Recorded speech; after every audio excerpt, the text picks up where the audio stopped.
जौनपुर में युवक की हत्या से ग्रामीणों का गुस्सा। जौनपुर जिले के बरस्टी थाना क्षेत्र में विवेक यादव के अपहरण और भदोही में लाश मिलने के बाद बुधवार को ग्रामीणों ने मियाचक बाजार में शव रखकर सड़क जाम कर दिया। पुलिस अधीक्षक को मौके पर बुलाने की मांग के बीच पुलिस ने जाम हटाने की कोशिश की, लेकिन असफल रही।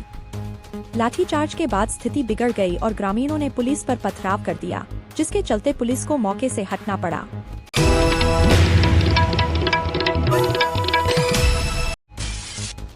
जम्मू कश्मीर में नेशनल कॉन्फ्रेंस ने कांग्रेस को दिया झटका। जम्मू कश्मीर विधानसभा चुनाव में कांग्रेस को बड़ा झटका लगा है, जहां पार्टी मात्र 6 सीटों पर सिमट गई थी। अब 4 निर्दलीय विधायक प्यारेलाल शर्मा, सतीश शर्मा, चौधरी मोहम्मद अकरम और डॉक्टर रामेश्वर सिंह ने नेशनल कॉन्फ्रेंस को समर्थन देने का ऐलान किया है। इन विधायकों ने इंदरवाल, छम, सुरनकोट और बानी से चुनाव जीता है। नेशनल कॉन्फ्रेंस ने 90 में से 42 सीटें जीती हैं, जबकि 7 निर्दलीयों में से 4 का समर्थन उसे मिल गया है।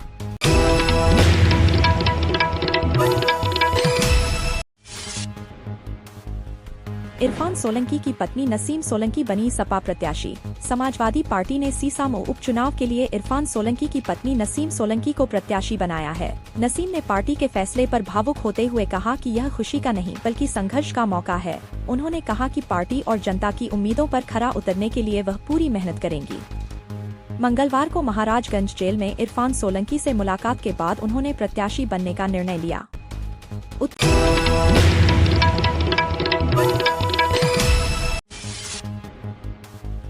उत्तर प्रदेश में दुर्गा पूजा को लेकर सुरक्षा के कड़े इंतजाम। उत्तर प्रदेश के सभी जिलों में दुर्गा पूजा, महानवमी और दशहरा को लेकर 5 प्रमुख आदेश जारी किए गए हैं। पुलिस को अलर्ट पर रखा गया है और छेड़छाड़ रोकने के लिए एंटी रोमियो स्क्वाड की तैनाती की गई है। मूर्ति विसर्जन जुलूस के दौरान पुलिस बॉक्स फॉर्मेशन में रहेगी और संवेदनशील इलाकों में रूफटॉप सुरक्षा सुनिश्चित की जाएगी। नदी और घाटों पर पुलिस, पीएसी और गोताखोर तैनात रहेंगे। रावण दहन के समय फायर ब्रिगेड मौजूद रहेगी। आपत्तिजनक पोस्ट पर सख्त कार्रवाई होगी।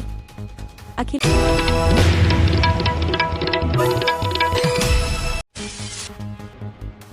यादव ने मुलायम सिंह की दूसरी पुण्यतिथि पर दी श्रद्धांजलि। समाजवादी पार्टी के अध्यक्ष अखिलेश यादव ने अपने पिता और पार्टी संस्थापक मुलायम सिंह यादव की दूसरी पुण्यतिथि पर उनके पैतृक गांव सैफई में पहुंचकर श्रद्धांजलि अर्पित की। अखिलेश ने कहा कि नेताजी ने देश को समाजवादी विचारधारा से जोड़ा और पार्टी उनके सिद्धांतों को आगे बढ़ा रही है। उन्होंने नेताजी की सामाजिक, आर्थिक और राजनीतिक योगदान की सराहना करते हुए कहा कि वे संघर्ष के माध्यम से धरती पुत्र के रूप में पहचाने गए।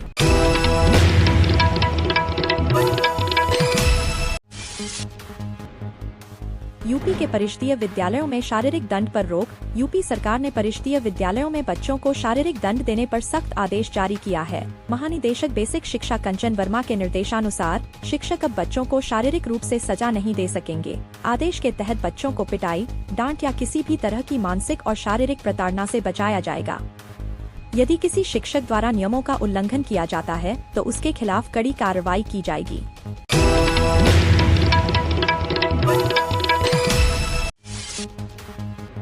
वाराणसी में भीषण सड़क हादसे में 4 की मौत। वाराणसी के मिर्जा मुराद क्षेत्र में गुरुवार सुबह एक तेज रफ्तार कार नेशनल हाईवे 19 पर खड़े डंपर से टकरा गई। हादसे में दीपक पांडेय 35, उनकी पत्नी उर्मिला 32, सास केसरी देवी 55 और अर्पिता गुप्ता की मौके पर मौत हो गई। दीपक का 12 वर्षीय बेटा शिवांश गंभीर रूप से घायल है और बीएचयू में उसका इलाज चल रहा है। हादसे के बाद डंपर 100 मीटर तक खिसक गया और कार पूरी तरह चकनाचूर हो गई।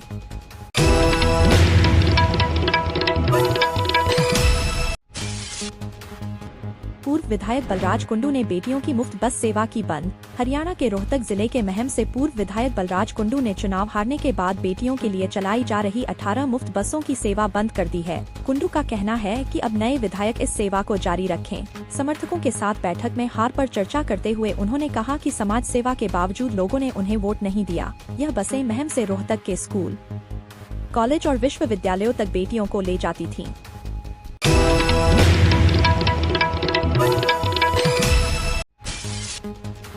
उद्योग जगत में शोक की लहर। रतन टाटा का निधन। टाटा सन्स के पूर्व चेयरमैन रतन नवल टाटा का 86 वर्ष की उम्र में 9 अक्टूबर की रात निधन हो गया। उन्होंने मुंबई के ब्रीच कैंडी अस्पताल में अपनी अंतिम सांसें लीं। रतन टाटा भारतीय उद्योग जगत का एक प्रतिष्ठित नाम थे, जिन्हें न केवल व्यावसायिक कुशलता बल्कि समाज सेवा और विनम्रता के लिए भी जाना जाता था। टाटा ट्रस्ट के माध्यम से समाज कल्याण कार्यों में संलग्न रहते हुए उन्होंने एक साधारण जीवन जिया। उनकी संपत्ति का अधिकांश हिस्सा समाज सेवा के लिए समर्पित था।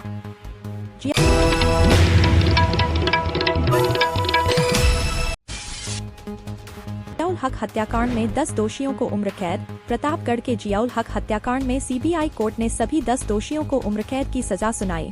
फैसले पर जियाउल के पिता शमशुल हक और मां हाजरा खातून ने संतोष जताते हुए कहा, फैसला देर से आया लेकिन सही आया। हालांकि शमशुल हक ने राजा भैया और गुलशन यादव को क्लीन चिट देने पर सीबीआई जांच पर सवाल उठाए।